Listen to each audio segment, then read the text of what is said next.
Imagine a line of well-being. When your spirit feels strong and the world feels good around you. Back in the day, Aboriginal people's well-being went up and down. But we've had a strong culture for tens of thousands of years. Then whitefellas arrived to take over the land. Seems they forgot to ask us. And so a process of dispossession began and continued. The taking or loss of land and home, of access to food. Many of us even had our language, our law, and our culture taken. It can break your spirit. Colonisation brought years of control, shooting, massacres, poisoning, and disease. And later, they made policies based on breeding Aboriginal people to be white, smoothing the dying pillow. This led to the stolen generations, when children were taken away from their parents and loved ones. Imagine the amount of grief all those mums and dads of aunties, uncles, grandparents and grandchildren left behind. Those children away from their families and everything they knew. And it wasn't just that. All these basic rights were withheld. To marry, to keep your own earnings, because we were Aboriginal. Imagine everyone around you has gone through the same trauma. So just about everyone's well-being's probably gone down. The well-being of whole families and communities through generation after generation. The miracle is that our human spirit survives. Aboriginal people are strong.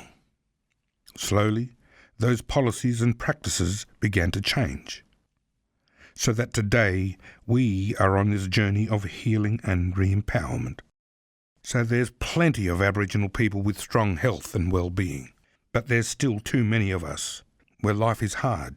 What we don't heal in our own life, it's really easy to pass on to our children. We need to talk about this. When you speak to people recovering from trauma, they'll say, "My loved ones were my rocks." Now, what if you and your rocks are crumbling? You try to grab hold and they fall back, bruising you, rather than helping you out. When there's been low well-being for many generations, there's high levels of violence, shortened lifespans, illness, high levels of substance abuse, alcohol, imprisonment. Too many of us are affected by suicide. So even if we had total justice today, a lot of our kids are born into this pit here. Kids living in traumatic environments may think the world is about flight or fight, instead of love and attachment. And this means they may get in loads of trouble or have trouble forming healthy relationships. So, all this trauma from those policies and practices echoes down through the generations, rather than getting better with time.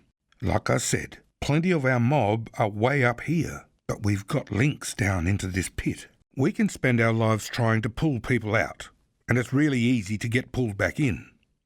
As an Aboriginal person, everyone expects you to be down there. And it can feel like a place you belong. So what we are dealing with is complex. We are all facing a massive challenge. Too many people think this pit is Aboriginal culture. And some of the ways we are dealing with this trauma is just sending people further into the pit. But we don't belong there. This is what happens when you systematically dispossess a people. We've got to think differently. Now, one thing we can do together is stand solid with the people up here. Change lies in the hands of strong and supportive Aboriginal role models in communities and organisations. When more Aboriginal people stand up here, and when the ground they're standing on is more solid, it will be much easier to break the cycle of low well-being, and we can pull more people out. We don't want you non-Aboriginal people to fix us up. We don't want rescuing, and we don't want protecting. But we do need you to walk alongside us. And we need you to see that this is shared Australian history. We want you to support our strength. We want you to listen and understand how those of us who've been caught in the pit got there. We want you to stand solid with our strong Aboriginal people as we heal and design our own solutions.